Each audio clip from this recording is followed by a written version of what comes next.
नमस्कार दोस्तों, मैं आपका होस्ट लोकेंद्र कुमार और स्वागत करता हूं आपका basic science series Hindi educational channel में। और आप जानते हैं यहां पे हम ऐसे टॉपिक डिस्कस करते हैं जो बायो साइंसेस से रिलेटेड होते हैं। तो उसी सीरीज़ के लिए आपके लिए एक वीडियो लेके आया हूं दोस्तों में, जिसमें हम डिस्कस करेंगे टाइप्स ऑफ हिमोलिसिस। अगर आपने मेरे पिछले वीडियोस देखे हैं तो आपको पता होगा कि मैंने एक वीडियो बनाया था ब्लड एगर के ऊपर, स्टेफाइलोकोकस ऑरियस के ऊपर भी मैं वीडियो बना चुका हूँ। उसमें मैंने हिमोलिसिस के बारे में थोड़ा सा डिस्कस किया था और मैंने कहा था कि इन डिटेल हम एक वीडियो बनाएंगे, इन फ्यूचर एक वीडियो बनाएंगे जो बिल्कुल डिटेल में बनाएंगे हिमोलिसिस के ऊपर। और वही जो वीडियो है दोस्तों वो आज आपके लिए लेके आ रहा हूँ मैं, जिसमें अल्फ़ा, बीटा और गामा हिमोलिसिस हम डिटेल में डिस्कस करेंगे। तो अभी जो आप अपने कंप्यूटर स्क्रीन पे देख रहे हैं दोस्तों, ये स्लाइड है, मेन स्लाइड है ये मेरी प्रेजेंटेशन की, जिसमें मैं आपको दिखा रहा हूँ। देखिए, टाइप्स ऑफ हिमोलिसिस मैंने क्लियरली मेंशन किया हुआ है, और अल्फा, बीटा और गामा, ये जो तीन तरह की हिमोलिसिस होती है, जो बैक्टीरिया जब रेड ब्लड सेल्स को लाइस करता है तो हिमोलिसिस जोन्स प्रोड्यूस होते हैं, और उनकी जो करेक्टरिस्टिक फीचर्स होते हैं उसके बेसिस के ऊपर अल्फा, बीटा और गामा उनको कहा जाता है।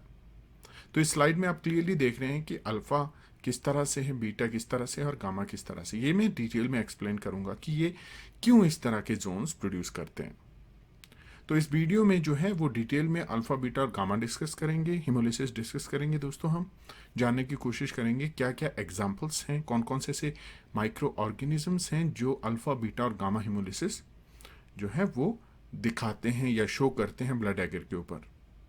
और ये भी डिस्कस करेंगे कि mechanism of action of different different toxins जो प्रोड्यूस करते हैं हिमोलिसिस वो क्या रहता है। तो चलिए दोस्तों डिटेल में टॉपिक जो है डिस्कस करते हैं, लेकिन उससे पहले मेरी एक रिक्वेस्ट है दोस्तों।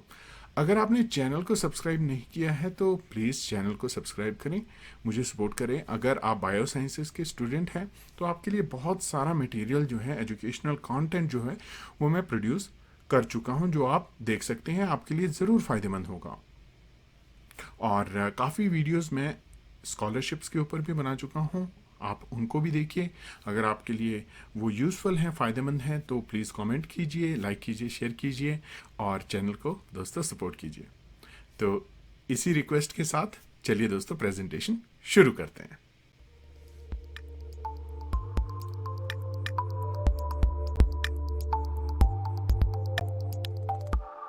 चलिए दोस्तों आते हैं अपनी पहली स्लाइड के ऊपर। आपको स्लाइड पे दिख रहा होगा कि मैंने एक इलस्ट्रेशन डिज़ाइन की हुई है।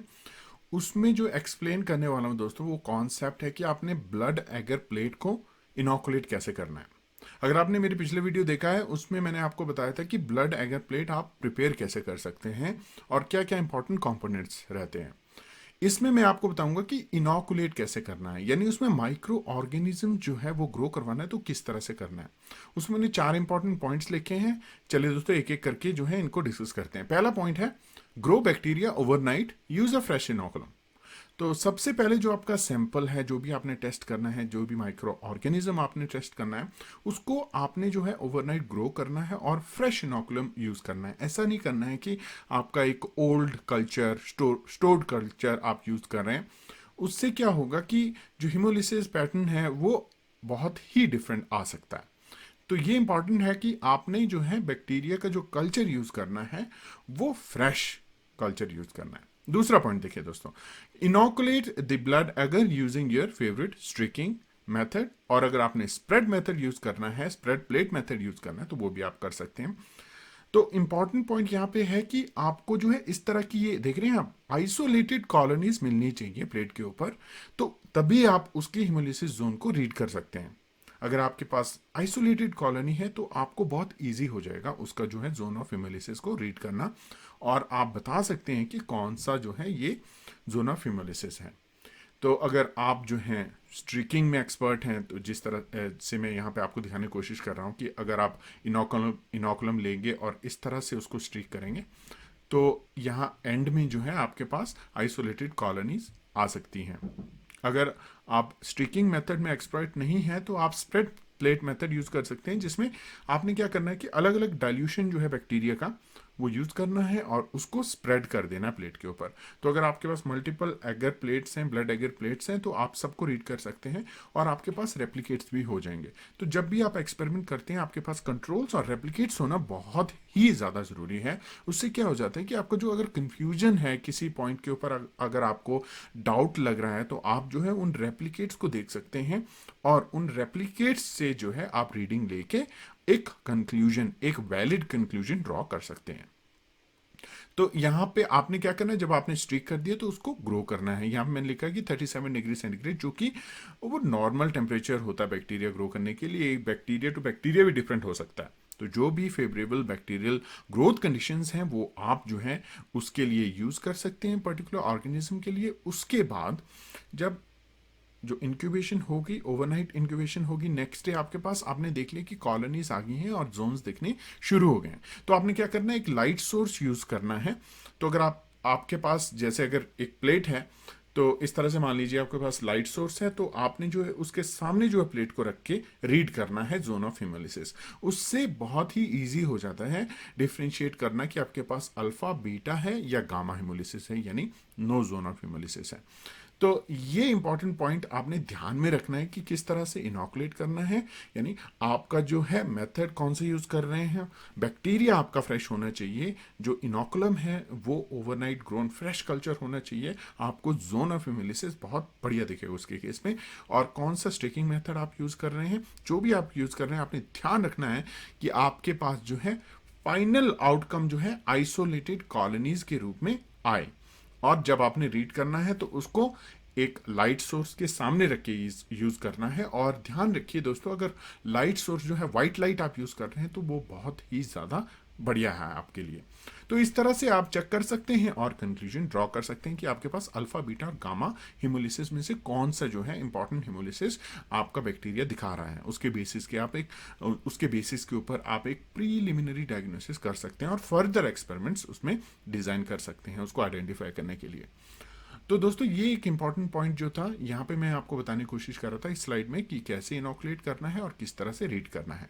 तो चलिए दोस्तों अगले स्लाइड के ऊपर चलते हैं जहाँ पे अल्फा बीटा और गामा को डिटेल में डिस्कस करते हैं। पहले मैं बीटा डिस्कस करूंगा क्योंकि वो जो है एक कंप्लीट हिमोलिसिस जिसको हम कहते हैं जो है ट्रांसपेरेंट और क्लियर हिमोलिसिस देता है। तो उसके बाद बाकी चीज़ें समझना भी आसान हो जाता है। तो चलिए दोस्तों अगली स्लाइड के ऊपर चलते हैं। अगली स्लाइड में हम पहुंच चुके हैं। अगली स्लाइड में मैं आपको दिखा रहा हूं बीटा हिमोलिसिस जो है उसका मैकेनिज्म क्या है। यहाँ देखिए मैंने इलस्ट्रेशन डिज़ाइन की है। आप जानते हैं कि जब भी मैं कोई कॉन्सेप्ट एक्सप्लेन करने की कोशिश करता हूँ तो एक इलस्ट्रेशन बना ही देता हूँ अपनी स्लाइड में, ताकि जो है आपको जो है समझना ईजी हो जाए। और अगर यही टेक्निक आप यूज़ करते हैं अपने एग्ज़ाम में, एग्जामिनर को भी ये समझना बहुत इजी हो जाता है। तो आपको जो है बहुत अच्छे मार्क्स जो हैं एग्जामिनर से मिलेंगे अगर आप अपने एग्जाम में इस तरह से बढ़िया इलस्ट्रेशंस का यूज़ करेंगे। और देखिए मैंने हाईलाइट किया हुआ है, अंडरलाइन किया हुआ है। इस तरह से आपने जो है अपने एग्जाम में आंसर देना है किसी भी कॉन्सेप्ट के ऊपर। तो चलिए अब डिस्कस करते हैं। बीटा हिमोलिसिस में सबसे पहला पॉइंट है कि इसको कंप्लीट और ट्रू लिसिस कहा जाता है। क्यों?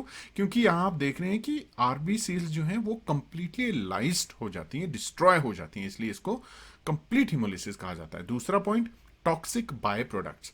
जो बैक्टीरिया है, ये जो पर्पल कलर के आप राउंड स्ट्रक्चर्स देख रहे हैं, ये मैं यहाँ पे आपको दिखाने की कोशिश कर रहा हूँ कि बैक्टीरियल सेल्स हैं। तो सेल्स क्या कर रहे हैं, ये ट्रायंगुलर शेप टॉक्सिन प्रोड्यूस कर रहे हैं और जो टॉक्सिन्स हैं वो जाके आरबीसीज की मेम्ब्रेन के ऊपर अटैक कर रहे हैं और आरबीसीज को लाइज कर रहे हैं। तो बेसिकली टॉक्सिक बाय प्रोडक्ट्स जो रिलीज हो रहे हैं वो डिस्ट्रॉय करते हैं आरबीसीज, मेमिलियन आरबीसीज को, जो आपकी ब्लड एगर प्लेट है उसके ऊपर, और उसकी वजह से आपको हिमोलिसिस दिखता है। तो यहाँ पे जो है कौन कौन से टॉक्सिन्स हैं वो अगली स्लाइड में डिस्कस करेंगे डिटेल में। लेकिन यहाँ बताने की कोशिश करूंगा आपको दोस्तों कि मल्टीपल टॉक्सिन्स होते हैं जो डिस्ट्रॉय करते हैं हिमोलिसिस, प्रोड्यूस करते हैं, आरबीसीज को डिस्ट्रॉय करते हैं और जोन ऑफ हिमोलिसिस प्रोड्यूस करते हैं। अब बीटा हिमोलिसिस का अगर एग्जांपल की बात करें तो स्ट्रेप्टोकोकस पाइजीन्स आपने ध्यान में रखना है, याद रखना है कि स्ट्रेप्टोकोकस पाइजीन्स जो है बीटा हिमोलिसिस प्रोड्यूस करता है और एज ए कंट्रोल आप इसको यूज कर सकते हैं। बहुत ही बढ़िया रिजल्ट जो है स्ट्रेप्टोकोकस पाइजीन से आते हैं। बीटा हिमोलिसिस आप बहुत ही इजीली डिटेक्ट कर सकते हैं।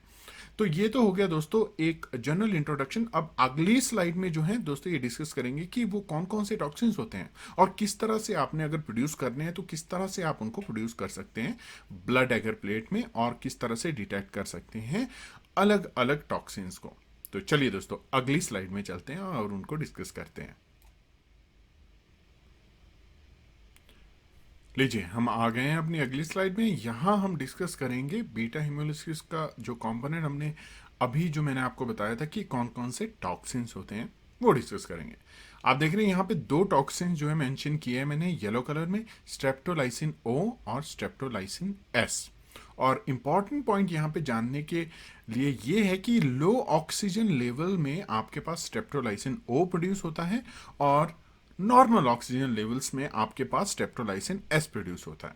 तो ये आपने ध्यान में रखना है जब आप बैक्टीरिया को ग्रो करेंगे लो ऑक्सीजन लेवल में, यानी आप ये मान के चलिए कि पार्शियल एनियरोबिक कंडीशन में आप प्रोड्यूस करेंगे, बैक्टीरिया को ग्रो करेंगे, तो क्या प्रोड्यूस होगा? स्ट्रेप्टोलाइसिन ओ प्रोड्यूस होगा। अगर आप नॉर्मल ऑक्सीजन लेवल में जो है बैक्टीरिया को ग्रो करेंगे तो स्ट्रेप्टोलाइसिन एस प्रोड्यूस होगा। तो वो कैसे करना है देखिए, यहाँ पे मैंने इलिस्ट्रेशन बनाई है जिसमें मैं आपको दिखाने की कोशिश कर रहा हूँ कि normal oxygen level environmental condition में क्या होगा कि आप जो है सरफेस के ऊपर बैक्टीरिया को स्ट्रिक करेंगे और उसको नॉर्मल जो इंक्यूबेटर होता है उसमें ग्रो करवाएंगे। अगर आपके पास एनियरोबिक जार है तो वो भी आप यूज कर सकते हैं फॉर एनियरोबिक कंडीशन। लेकिन एक और मेथड होता है जिसको स्टैबिंग कहते हैं। तो आपने क्या करना है, अगर आपके पास एक ब्लड एगर प्लेट है उसको थोड़ा सा थिक जो है आप बना लीजिए, यहाँ पे दिखाने की कोशिश कर रहा हूँ, ताकि जो जब आप उसमें स्टैबिंग करेंगे इनोकुलेशन लूप से तो आप जो है बैक्टीरिया को एक जो है डिस्टेंस लेवल तक उसको पहुंचा दें उस मीडिया के अंदर। तो बेसिकली बैक्टीरिया को आपने एगर के अंदर जो है ग्रो करना है, बेसिकली स्टैब कर देना है उसको, ताकि जो बैक्टीरिया का इनोकुलम है वो सेंटर में पहुंच सके। आप देख रहे हैं यहाँ पे मैं दिखाने की कोशिश कर रहा हूँ, इस पर्टिकुलर एरिया में जो हिमोलिसिस होगी वो लो ऑक्सीजन लेवल की प्रेजेंस में होगी और बिकॉज ऑफ दैट आपके पास स्ट्रेप्टोलाइसिन ओ जो है वो टॉक्सिन प्रोड्यूस होगा उस पर्टिकुलर ऑर्गेनिज्म के द्वारा, जो इसके केस में है स्ट्रेप्टोकोकस पायोजेंस। अगर आप सरफेस के ऊपर बैक्टीरिया को ग्रो कर रहे हैं और ऑर्गेनिज्म को जो है बहुत ही नॉर्मल कंडीशन में ग्रो हो रहा है, नॉर्मल ऑक्सीजन लेवल है, तो वो स्ट्रेप्टोलाइसिन एस प्रोड्यूस करेगा। उसके केस में जो भी हिमोलिसिस आपके पास आएंगी और जो भी जोन्स आपके पास आएंगे वो आप कह सकते हैं कि स्ट्रेप्टोलाइसिन एस की वजह से है। तो अगर आपने स्ट्रेप्टोलाइसिन एस या ओ को प्रोड्यूस करना है तो इस तरह से आपने ग्रो करना है, और उस पर्टिकुलर एरिया को अगर आप लेके जो है एक्सट्रैक्शन करेंगे उस पर्टिकुलर एगर से, तो आपके पास चांसेस हैं कि स्ट्रेप्टोलाइसिन एस और स्ट्रेप्टोलाइसिन ओ जो है वो अलग अलग कॉन्सेंट्रेशन में प्रोड्यूस हों। तो ये इंपॉर्टेंट पॉइंट थे यहाँ पे दोस्तों जो मैं मेंशन करना चाहता था कि बीटा हिमोलिसिस को डिटेक्ट करने के लिए आपने जो है बैक्टीरिया को ग्रो करना है दो अलग अलग कंडीशंस में। लो ऑक्सीजन कंडीशन में अगर आप उसको ग्रो कराते हैं तो आपके पास स्ट्रेप्टोलाइसिन ओ प्रोड्यूस होगा, नॉर्मल ऑक्सीजन कंडीशन में ग्रो करवाएंगे तो आपके पास स्ट्रेप्टोलाइसिन एस प्रोड्यूस होगा। तो आपको मेथड भी मैंने इसमें डिटेल में बता दिया, तो आप ये फॉलो करेंगे तो आपके पास चांसेस हैं कि ये दोनों टॉक्सिन्स जो हैं अलग अलग कॉन्सेंट्रेशंस में आपके पास आए। बहुत ही अच्छा रिसर्च प्रोजेक्ट जो है वो ये हो सकता है दोस्तों। तो चलिए अगली स्लाइड में हम डिस्कस करते हैं अल्फा हिमोलिसिस।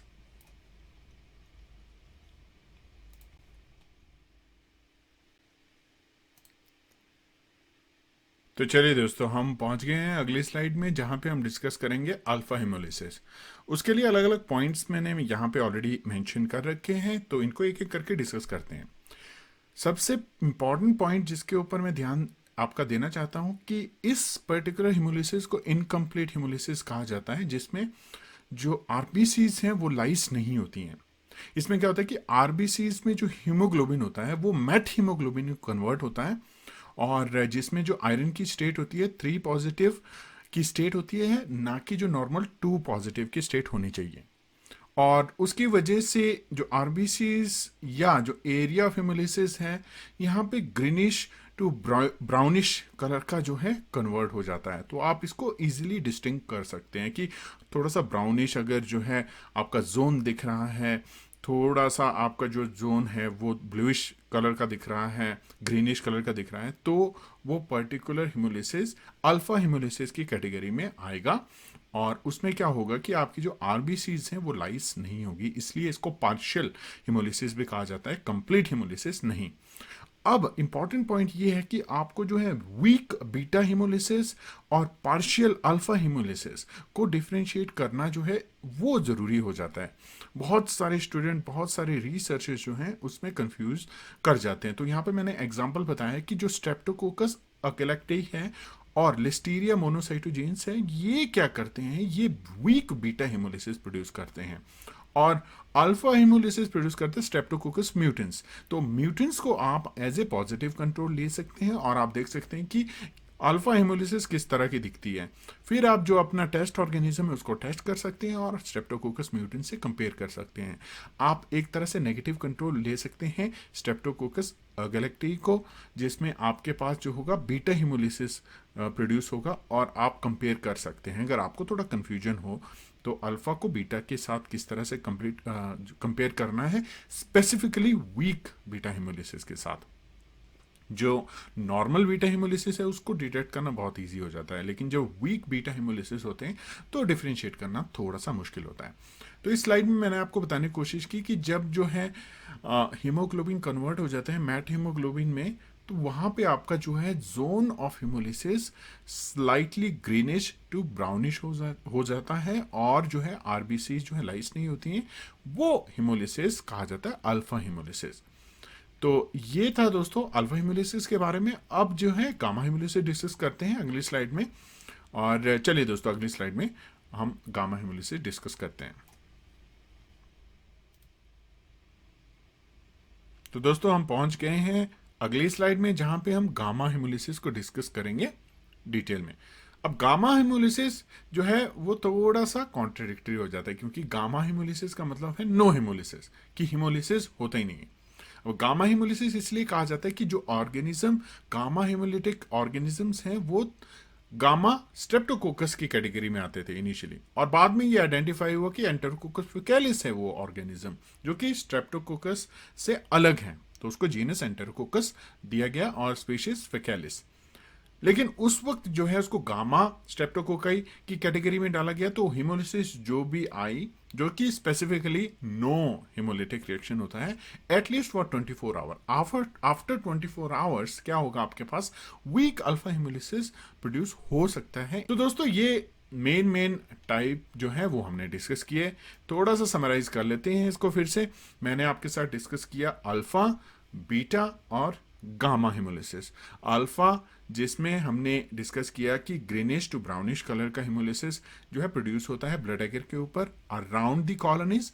बीटा हिमोलिसिस के केस में मैंने आपको बताया कि क्लियर जोन होता है। और थर्ड गामा हिमोलिसिस के केस में क्या होता है कि आपके पास नो जोन ऑफ हिमोलिसिस होता है, और उसके केस में एग्जांपल है एंटेरोकोकस फेकैलिस। तो दोस्तों उम्मीद है आपको जो है इन particular different types of haemolysis के बारे में जो बेसिक इन्फॉर्मेशन है, सही इन्फॉर्मेशन वो मिली होगी। अब मैं उम्मीद करूंगा कि आप जो है खुद से भी थोड़ा सा इसको सर्च करें, थोड़ा सा इसके बारे में पढ़ें, नोट्स बनाएं। आप मेरी स्लाइड्स को यूज़ कर सकते हैं, एज ए नोट्स यूज़ कर सकते हैं। आपको मैंने बताया कि किस तरह से इलस्ट्रेशंस जो है वो आप बना सकते हैं और एक्सप्लेन कर सकते हैं डिफरेंट कॉन्सेप्ट्स को। बहुत ईजी हो जाता है दोस्तों जब आप इस तरह से इलस्ट्रेशंस की वे से एक्सप्लेन करते हैं, तो एग्जामिनर हो या कोई भी पढ़ने वाला हो उसको बहुत इजी हो जाता है वो अंडरस्टैंड करना कॉन्सेप्ट को। तो उम्मीद करता हूं दोस्तों कि ये तीनों टाइप की हिमोलिसिस आपके माइंड में अभी क्लियर हैं। आपको पता है अल्फा, बीटा और गामा हिमोलिसिस के बारे में, आपको उनके एग्जाम्पल्स भी पता हैं। और जो अगर आप लैब में इसको करना चाहते हैं, बशर्ते एक इंपॉर्टेंट पॉइंट ये है कि आपने सेफ्टी प्रिकॉशंस का पूरा ध्यान रखना है। अगर आप इस तरह के ऑर्गेनिज्म यूज़ कर रहे हैं जो BSL-2 लेवल के ऑर्गेनिजम्स हैं, तो आपके पास प्रॉपर ट्रेनिंग होनी चाहिए, पूरा प्रोटोकॉल सेट होना चाहिए, क्लियरेंस होनी चाहिए एक्सपेरिमेंट्स करने की, और आपने सेफ्टी मेजर्स जो हैं वो पर्सनल प्रोटेक्टिव इक्विपमेंट्स जो हैं वो पूरी तरह से यूज़ करके एक्सपेरिमेंट करने हैं दोस्तों। ये बहुत ही इंपॉर्टेंट पॉइंट मैं आपको यहाँ पे कहना चाहता हूँ। तो बहरहाल अगर आपने लैब में ये सारी चीज़ें करनी है तो आप जो है इसको लैब में किस तरह से कर सकते हैं, अगर आपने डिफरेंट टॉक्सिन्स जो है वो प्रोड्यूस करवाने हैं तो किस तरह से बैक्टीरिया को आप ग्रो कर सकते हैं, वो सारा मैंने आपको इस प्रेजेंटेशन के माध्यम से आपको बताने की कोशिश की, हिंदी में आपको बताने की कोशिश की। अगर आपने इंग्लिश में इसको समझना है, इसी सेम प्रेजेंटेशन को आपने इंग्लिश में देखना है, तो आपको पता है कि मैं यही कॉन्सेप्ट जो इंग्लिश में भी बताता हूँ, तो आप जो है बेसिक साइंस सीरीज इंग्लिश को फॉलो कर सकते हैं और उसमें जो प्रेजेंटेशंस हैं वो आप देख सकते हैं। और उम्मीद करता हूँ जब आप दोनों प्रेजेंटेशन देख लेंगे तो आपको बहुत ही ज़्यादा क्लियरिटी हो जाएगी, बिल्कुल कॉन्सेप्ट जो है आपके दिमाग में बैठ जाएगा और आपको इन फ्यूचर इन तीनों हेमोलिसिस के डिफ्रेंशिएशन में कोई दिक्कत नहीं होगी। तो उम्मीद करता हूं दोस्तों कि आपको कंटेंट अच्छा लगा होगा। अगर आपको चैनल का कंटेंट पसंद है तो प्लीज़ सब्सक्राइब ज़रूर कीजिए, सपोर्ट कीजिए और चैनल में मेरे साथ दोस्तों बने रहिए। तो इसी तरह का वीडियो अगला जो है एपिसोड वो बनाऊंगा मैं, और इसी तरह का बढ़िया वीडियो लेके आऊँगा, बढ़िया इलिस्ट्रेशंस लेके आऊँगा। तो चैनल के साथ बने रहिए और मुझे सपोर्ट कीजिए दोस्तों। तो चलिए दोस्तों, मिलेंगे अगले वीडियो में जहाँ पे हम इसी तरह के डिस्कशन करेंगे। तब तक के लिए धन्यवाद दोस्तों।